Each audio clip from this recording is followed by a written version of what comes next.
Hi everyone, welcome to this session, which we'll introduce in a second.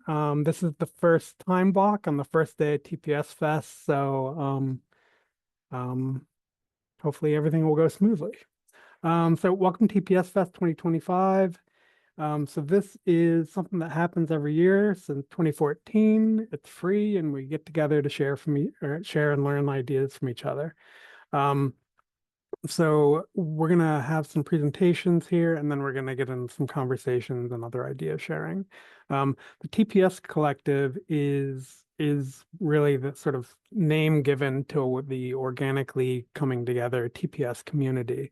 Um, and we are a community, not that second paragraph on the right is really the key. We're a non-hierarchical community of lurkers, learners, and leaders.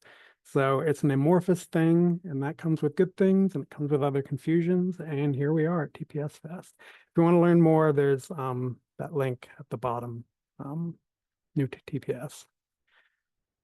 Okay, so you'll see this at the beginning of most of the sessions over the next 3 weeks. So we're recording this. We do have a designated note taker. If one or two other people love taking notes and you want to hop into that note stock, you're very welcome to. Closed captions should be enabled for this session, so you just should need to turn them on. If there's any trouble with that, definitely send a message in the chat. And we have our code of conduct link at the bottom there, so we all behave like good humans. Information about the TPS Fest is on the TPS Collective website, upper right there. If you're not on the listserv, I think most people are, but you can sign up to join. And if you want to get involved, there's information about that. Okay, but other than that, as we're going along in the presentations, please do send a message in the chat to the Zoom host or the chat moderator. Send any question. We'll be doing prompts throughout, but if you have specific like tech questions or concerns about someone's behavior, for example, you can private message a Zoom host or a chat moderator, and there is an anonymous reporting forum if anything else pops up. Okay, here we go. So this is Teaching Future Teachers. We are recording. Okay, so we're gonna let me throw it over to Heidi for this, and you can just let me know when we want to see the next slide. Sure. So I'm Heidi Pettitt. I'm Technical Services and Special Collections Librarian at Loras College in Dubuque, Iowa. And we want this to be kind of an interactive presentation in some ways. So between each of our presentations, we're going to toss out kind of an icebreaker question for this section, or as we toss these out, feel free to toss stuff in the chat. We can kind of start a little discussion there as well. So our first icebreaker, as it says, to me, working with future teachers means. So what does working with future teachers mean to you? And I think on to the next. Thank you, Heidi. Hi, everyone. My name is Kate Greenberg, and I'm currently the instructional archivist for the University Archives at the University at Buffalo, in Buffalo, New York. And today I'm going to discuss a case study of a collaboration between the University Archives and UB's Honors College to integrate archival materials into undergraduate education. So the program followed a fall-spring sequence, which I'll explain in detail in the later slides, in which student teaching assistants in training participated in an initial archival instruction session and later developed their own sessions incorporating visits to the university archives. Next slide. Thank you. Okay, so the program in the undergraduate peer-led archival instruction, the program begins in the fall semester. Upperclassmen student teaching assistants in the University Honors College enroll in Honors 495, which is the Honors College undergraduate supervised teaching, a semester-long class designed to introduce them to course and syllabus design, teaching strategies, and academic resources available here at UB. This upper-level course prepares the student TAs to lead their own sections of Honors 102, which is the Honors Colloquium. The Honors Colloquium is an introductory one-credit course required of all first-year students in the University Honors College. Each section of the course gives students an opportunity to learn about the city of Buffalo, via coursework, research, and community engagement. TAs build their sessions around a topic of interest to them that is related to Buffalo. Some examples of past session topics have included school desegregation, Buffalo's LGBTQ history, and the Pan American Exposition of 1901. Next slide. As part of their preparations for teaching their own sessions in the spring, the TAs in Honors 495 attend a University Archives instruction session in the fall, with the understanding that this may be many students' first time in the University Archives or in any archive. We provide an introductory presentation where we define what an archive is, what archivists do, and introduce the UB University Archives and its collections. We go over how to access the collections, our hours of operation, our contact info, and how to make a research appointment. We also cover some basic handling instructions for historical materials. Working together with the Honors 495 coordinator, we built this particular session around our Love Canal collections. Love Canal, for those who don't know, is a neighborhood in Niagara Falls that was the site of a major environmental disaster in the 1970s and 1980s. So following the presentation, students have the chance to work hands-on with the materials. We ask them to ask questions about the items in front of them. So what is it? Who made it? When was it made? What is the historical context for its creation and original use? We provide worksheets with guiding questions to help students in their analysis. And over the course of the session, we try to have students rotate from station to station so that they can look at two or three items. Toward the end of the session, we regroup as a class and discuss what we've seen. And the goal of this activity is to get students thinking about primary sources, how they were produced and how we can understand them and how we can use them in research. Next slide.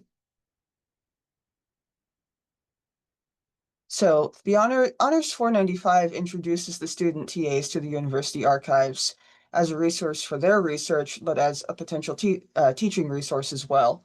So this past fall, 6 students from that Honors 495 reached out to the archives to schedule their spring sessions. These initial conversations were over email. The student TAs gave us an idea of the topic they wanted to cover. We determined whether or not we could accommodate them. When a TA requested a topic that was a little out of our collecting scope, we tried our best to refer them either to other departments within UB or to outside institutions in Buffalo that would be able to assist them. Then I met individually with TAs over Zoom to discuss content, structure, and delivery of the sessions. This is where we talk through which specific collections in the archives we wanted to pull for the class, how we wanted to divide up the session time, and what type of activity we wanted the students to participate in. A couple of the TAs then scheduled their own research appointments before their sessions so they could come in and look at some of the materials. We made adjustments based on the results of those visits. Sometimes we figured out that certain things weren't going to work, and sometimes we wanted to look at additional things. So altogether in spring 2025, we had 6 of these honors colloquium sessions in the university archives. They utilized archival collections on a wide variety of topics, including LGBTQ history, social justice movements, school desegregation, and environmental history. Others covered major events in the history of Buffalo and Western New York, including the Pan American Exposition and the environmental disaster at Love Canal. The spring instruction sessions were similar in structure to the fall session. We delivered our introductory presentation, we gave some handling instructions, and then let the students work with the materials. We encouraged them to ask who, what, when, where, why questions, and to make connections between what they looked at in this session and what they learned in their coursework. And then the TAs worked with us in UA staff to facilitate group discussion toward the end of the class period. Next slide. Okay, so after each of the classes, we asked the TAs to complete the instruction evaluation form that we use for all of our instruction sessions. The form asks them about the impact of the archives visit on their course, what they especially liked about it, and how they think we can improve our sessions in the future. And as reported in the responses on these forms, the TAs and students found their archives visits to be engaging, informative, and a vital component of the honors colloquium. One of the students commented that it was an incredible experience to be able to view primary sources in person, that their students, the TA students, very much enjoyed looking at all the materials and are able to use these sources in their projects and their coursework. Another TA thought it was very valuable to be able to study the topic of their course through a medium not often utilized by college students, the university archives, primary source materials. It gave them an opportunity to look at how we can learn about concepts not just through lectures, but also through items produced at the time. Repeatedly, the TAs emphasized the value of that hands-on experience with the materials, as well as of promoting the archives as a research resource, not just for this class, but for future work. The evaluation form responses also helped us determine areas for improvement. The class periods are rather short, they're only 50 minutes. Budgeting time so that we can both share all the necessary information and allow for analysis and discussion is a challenge. In answer to the form's question on what we could improve upon for future sessions, one TA specifically mentioned a need for more discussion time, so we are working on incorporating that. Another brought up the possibility of possibly having small group discussions as opposed to a large group discussion, just to facilitate actual, talking, getting people more comfortable. Next slide, please. And in terms of replicability, this past year's peer-led archival instruction sessions are, we hope, the first of many to come. We in University Archives plan to continue our collaboration with the UB Honors College in teaching the colloquium from year to year. It's our aim as well that this peer-led instruction model can be replicated at other institutions, adapting to suit the needs of students, staff, and faculty. It may work especially well for institutions that have existing peer-led instruction programs, whether aimed at first-year students or upperclassmen. These programs might incorporate that two-semester structure where student TAs receive training in the fall and teach their own course in the spring. While our program was designed for a first-year introductory course, I think the framework can be tailored to fit different instructional needs, different subjects, different disciplines. And thank you for your attention. This concludes my segment of the presentation. I hope this case study was helpful, informative, and interesting. And with that, I will turn it over to Jill. Hi, I'm Jill Piekut-Roy. I have our second icebreaker before we hear from Matt in a moment. And that icebreaker is, what is different about teaching future teachers than teaching others? And we're going to put that in the chat here. And please feel free to put your answers in the chat while Matt begins. Hi, everyone. I'm going to be talking about a program that we got involved with that's citywide, but because the replicability is tricky, I'm going to focus on how we did it at our institution. So there's a thing in Philly called the Cultural Fieldwork Initiative, and what it is students at a different college, at Temple University, secondary ed social studies students. So these are people who are going to soon be high school history teachers. Part of the field placement that they have to do in their course is 30 hours, usually over 10 weeks. There's a lot of flexibility. Some of the hosting sites for these students do it in person, some on Zoom. We actually do it on Zoom. So this is, like I mentioned, run out of the Temple University Education Department. And host sites around the city, there's 15 to 25 host sites each year, archives, museums, historic houses, historic sites. Acting groups, even a couple. So each year, 30 to 50 students have to be placed. So 1 to 3 students get placed at each of the host institutions. So these are pulled right from the syllabus for this course, Teaching for Understanding in Social Studies, Secondary Social Studies.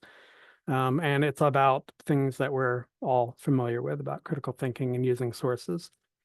Okay, so the student products, because there are 15 to 25 different host institutions, the student products vary widely depending on what each institution wants their students to do. So some produce lesson plans. We produce primary source sets like the DPLA styled primary source sets. if museums have students do exhibit guides, blog posts, face-to-face work with K-12 students. So they're really sort of all over the place, whatever works for the host institution, and something that can be accomplished in roughly 30 hours and during a semester.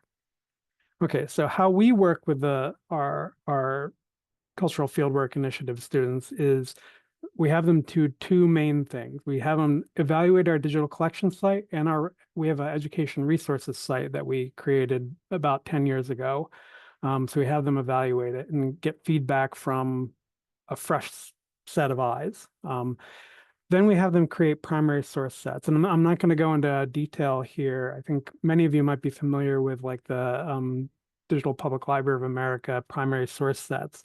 They're not lesson plans, they're ingredients, the ingredients that a teacher would benefit from to create their own lesson plan. So individual sources put in context, and then teachers can build their own lesson out of them.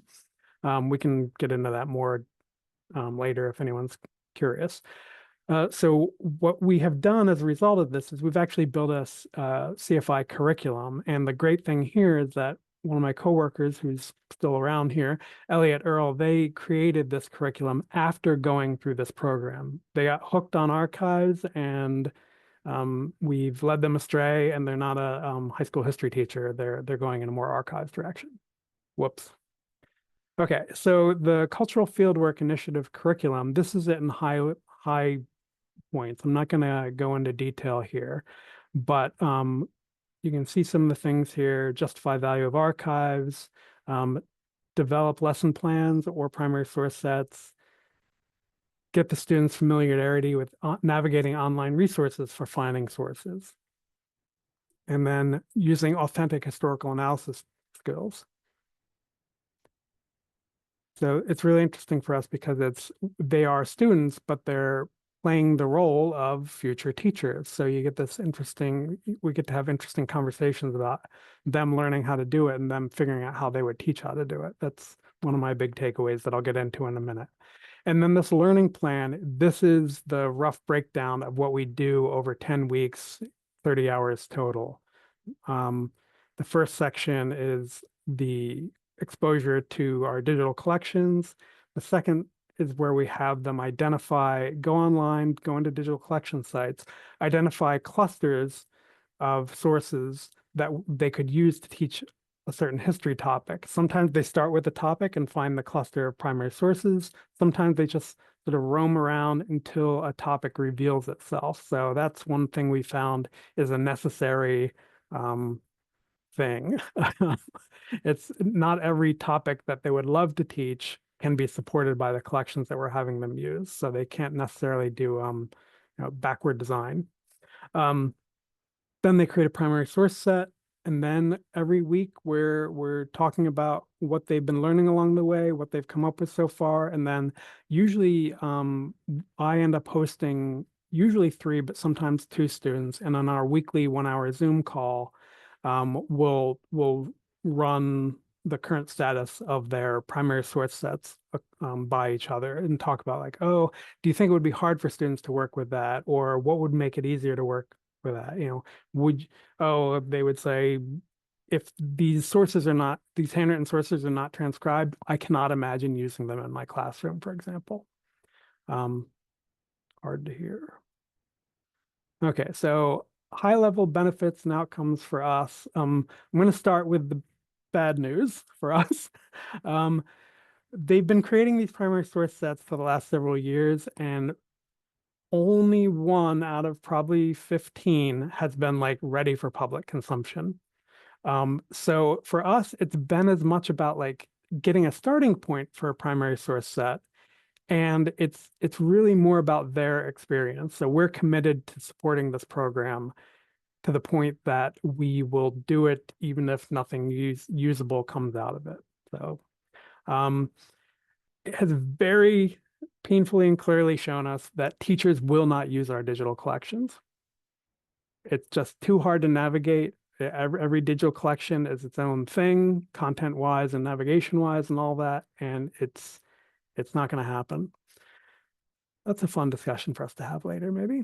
So the benefits, though, is every year I keep up to date on terminology that they're using in these classes that teachers will be using. So it actually helps me pitch our programs to current teachers and college instructors. I can use words with high school teachers like differentiation, graphic organizer, Common Core, C3 framework, KWHL chart.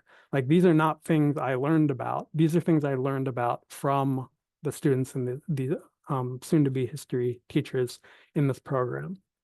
I've gotten better at writing my own learning objectives by talking about and teaching these students to write learning objectives. So I feel like I'm weak on this. So, it's when you have to teach something, you learn how to do it better yourself.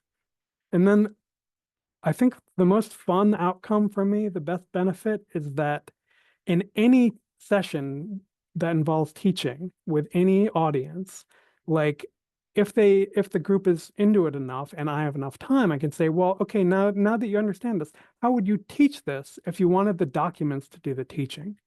So I've used this a number of times, like when a session has gone a little faster than I expected and I might have 5 or 10 minutes left.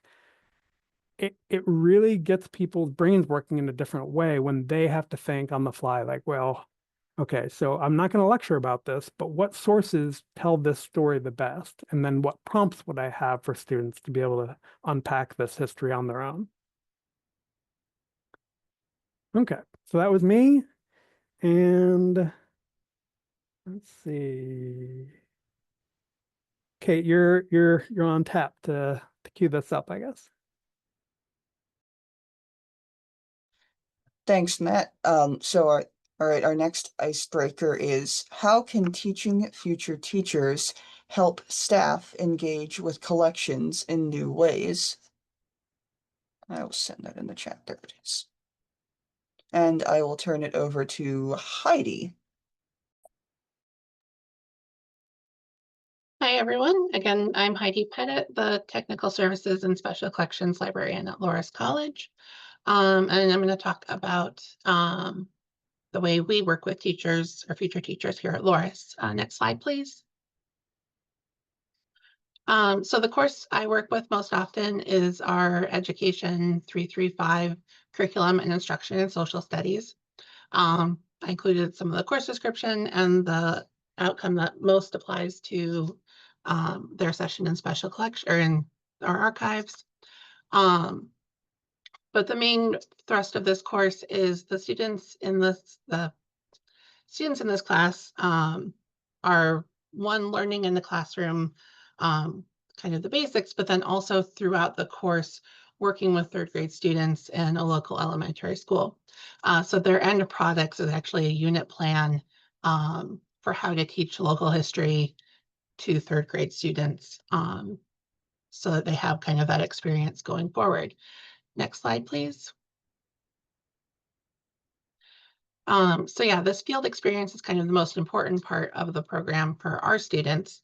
And it's kind of where I come in. I don't actually work with the elementary school students. I'm just working with the high school student or the college students to kind of get them used to or involved in our special collections so that they can use our primary sources to kind of teach about Dubuque history.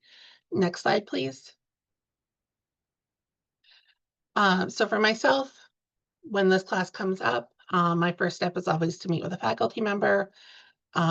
This is every year they do this thing. So we look at the topics that the high school or the St. Columbkill teachers want their students to learn. And I go through our materials then to determine what's available that I think is going to kind of fit with their topics. We have a really great vertical file, which is usually where I grab most of these materials from. So I'm pulling from one particular thing or one particular set rather than having to grab materials from all over the collection. Once I've selected those materials, I then scan them and get them kind of prepared for when the students show up. Because we've been doing this for quite a few years, I now kind of have just a set that I can bring out and can kind of rerun this every year without having to do too much new stuff, though every once in a while they'll have more students or fewer students, so we'll kind of adjust the topics that we're working on. Because I only get one 90-minute session with the students, I do ask the faculty member to cover primary and secondary sources. I feel like that kind of has the students then come in with that knowledge, rather than me having to take time out to teach that part. Next slide, please. So my objectives for the session are that students are going to be able to explain what archives actually are. Oftentimes, this is their very first time interacting with archival material. I want students to be able to compare the differences between archival and library research. I do teach in our library instruction here at Loras as well. And we spend a lot of time talking about databases. And I feel like having students understand the differences between archival and library research can kind of help them better understand the type of instruction that they're doing. And the students will be able to identify materials appropriate to third grade students. In previous years, we had students just take the entire vertical file. Sometimes these are multiple boxes. They're all multiple files and have to go through hundreds of pieces of paper in order to find the specific materials that are going to be useful for them. And kind of by identifying a broad range, but a smaller set of materials, I think it allows students to really focus on both learning what they need to learn about the topics that they're going to be teaching, but then also helps them differentiate between the different grade reading levels within that, so they can pick up materials that are actually going to be readable by third grade students. Next slide, please. During their visit, we cover intro to archives, the archives versus library research, a brief overview of working with archival materials. Since these are predominantly copies, I still go over the basics, but I also am probably a little less strict with them about some things. But then the most important is how to get help going forward. So they see me for that 90 minutes. They spend time with the materials for those 90 minutes. But this is a full semester class, and they see me their second week of class usually. So we're typically,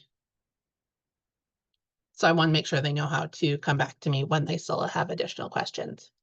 Next slide, please.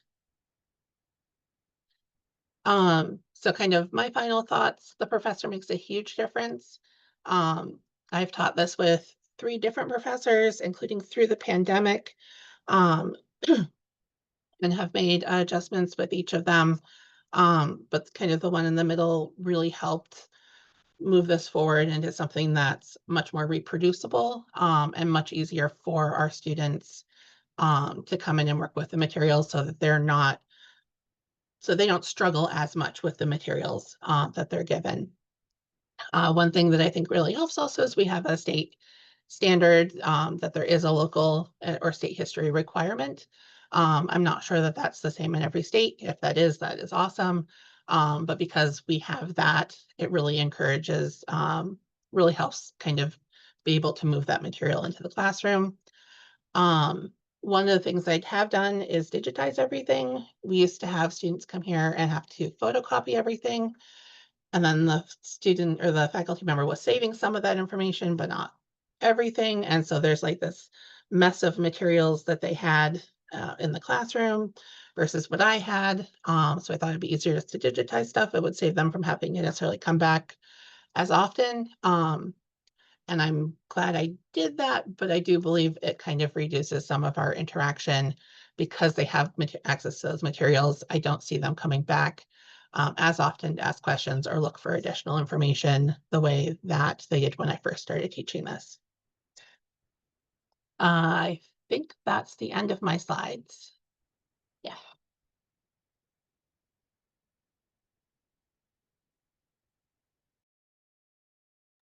Okay, and I'm on tap to enter the next discussion runner here. So what has your institution done to work with future teachers? And that's in the chat as well. So feel free to go ahead as Jill gets underway. Hi, everyone. My name is Jill Piekut-Roy. I'm Special Collections Librarian at University of Southern Maine. Next slide, please. So we actually have 3 campuses. I'm based on our Portland, Maine campus, which is where special collections and archives are. We also have a campus about 10 miles away in Gorham and a little further away in Lewiston, Maine. And that's based on this kind of complicated development of the university starting in 1805 with a private high school called Gorham Academy. We later became a teachers college on the Gorham campus, and then around the time of the merger of Gorham State College and University of Maine at Portland, we then had a School of Education, which is now known as the School of Education and Human Development. Next slide, please. So our primary sources in special collections are vast, but this is a selection of a few of my favorite collections for teaching about like the history of education in Maine and teacher training, which, as the last slide showed, has been a part of our history for hundreds of years. So the Gorham Academy, as I mentioned, is the private high school that started on the Gorham campus. And the building where that started is still part of the Gorham campus, so I consider that a primary source as well. The Gorham campus archives cover all of the institutions that were institutions of higher learning until the merger into the University of Maine system. And the University Archives contains the School of Education archives from 1970. We also have lots of collections from former students who became teachers. My favorite being the Harriet Sweetser letters from around the turn of the last century. Gerald Talbot was the first African-American legislator in Maine. His collection is part of the Jean Byers Sampson Center for Diversity in Maine. And he did a lot of activism and political action around education. Part of our LGBTQ plus collection is the Lewiston Auburn Gay Youth Collection, which has information about youth services, and many other collections do as well. Next slide, please. So a little bit about our instruction program. Last academic year, we taught 54 classes.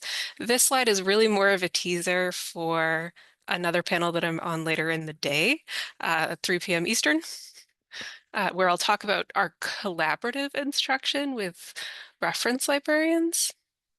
So this slide doesn't really cover the classes that I'll be talking about today, because the ones for education are basically just your typical one-shot, which this is unrelated to. But please see me again later today at 3. Next slide, please, Matt. And this is also my time to shout out all-star collaborator, Dr. Adam Schmidt, who is the person who brings the classes that I teach into special collections from the education department and also the history department. Couldn't do this without him. So next slide, please. So Professor Schmidt has brought in 4 classes since 2022. And I'll talk about 3 of them. This is where I want to say that this is really a small portion of our instruction program, and our engagement with the education program is not really formalized. It's really more of a part of like the broader instruction. But I think it's important given that we have the resources to do this teaching. And it's a big part of our institutional history. Also, as a public university, we do want to be supporting teachers as they go teach in the public schools or any schools. And so, as others have said, it's important to show them the resources that we have that they can use in their classes. So if you look at when each of these classes came in, you can see that in fall of 22, I had 1. In spring of 23, I had 1, but a different one. And by fall of 23, I had two.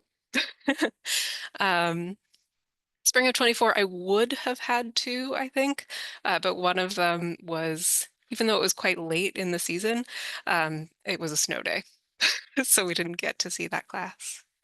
And then I'm not sure what happened in spring of 25, but I will be looking forward to seeing these classes again in the fall. Next slide, please, Matt. So again, given that our program for teaching future teachers is not super formal, my goal for the rest of my presentation is just to run through a couple of the lessons that we've offered, just to give ideas and maybe inspire conversation for the later part of our time together. So I think this must have been the first course that I saw, Secondary Social Studies Methods. And that title, if you read it fully in the last slide, is actually very long. And it includes, I think, like 4 students of diverse backgrounds and abilities. And so this was an opportunity to use collections from the Jean Byers Sampson Center for Diversity in Maine, and also to support a 2021 mandate to teach Maine's African American history in public schools, which, if you look up the news articles about this, you'll see that it has been a challenging thing for teachers to carry out, because they have received less guidance than they would want to be able to do that. So we use this as an opportunity to support the creation of lesson plans around this topic. And we took your typical set of primary sources and also included some secondary sources in the set so that students in the single visit could get together as much information as they could and think about how they would use the resources to teach. I think including the secondary sources was important because most of the students in these classes are not from Maine's African American community, and so don't necessarily have the background knowledge that they need to interpret the primary sources in an authoritative way. And also I think it's important to mimic, I assume, how they would build lesson plans in reality. I assume that they would be using secondary sources to do that. So in this class, we really spent time just looking at the materials and then a lot of time working in groups to draft lesson plans. Students presented them, we talked about them, and it was a good time. Next slide, please. This one's my favorite because this is a class that is usually taught 10 miles away from special collections. On our Gorham campus, we don't bring materials to other campuses. They stay in our building. And so it was a question of okay, are the students going to get on the bus and use some of their class time getting here so that they have 30 to 45 minutes instead of the normal 75? Probably not. What can we do actually on the Gorham campus?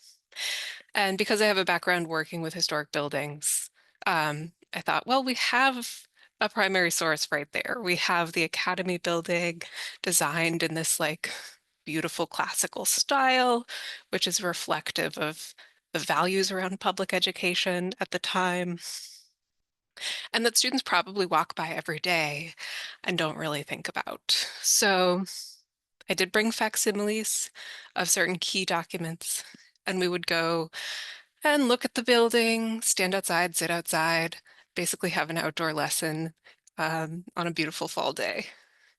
Sometimes it was a little chilly. But I would ask students, what do you think it was like to be a student here in 1854?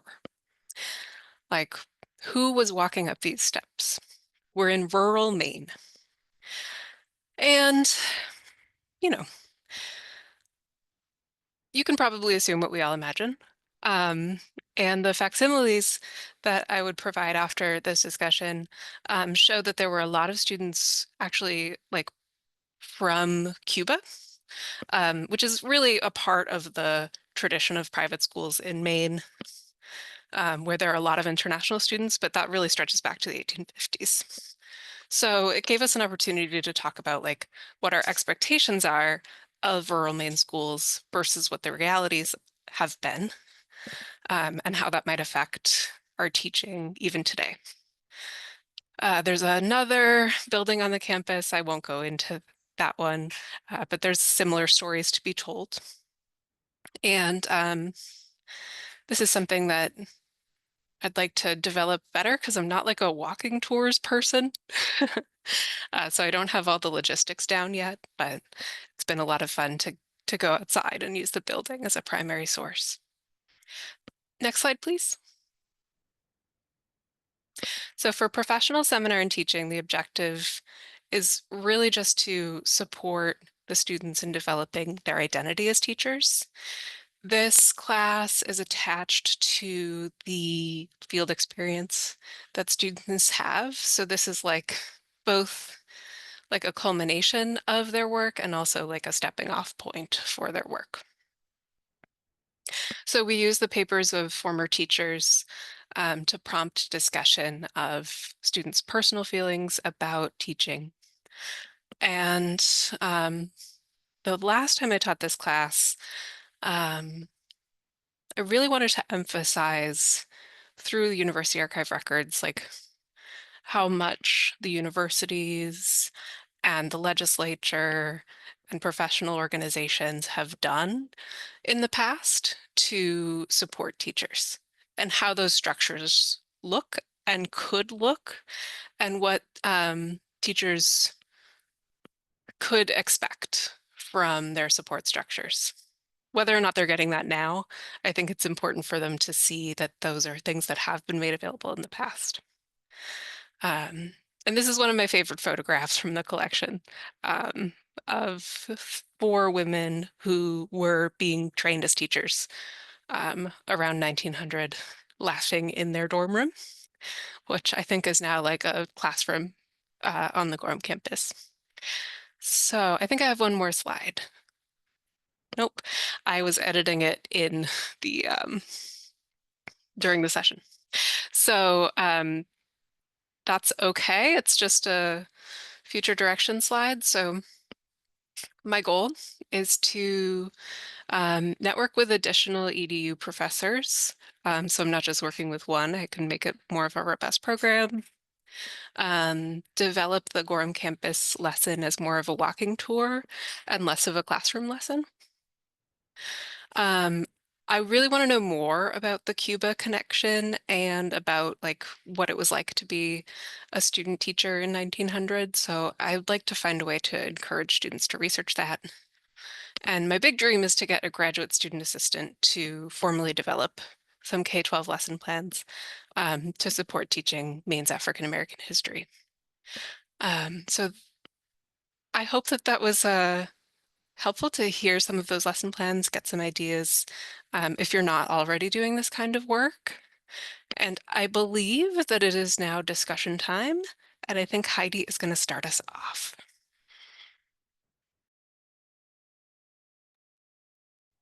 I forgot I was starting the discussion. Yeah,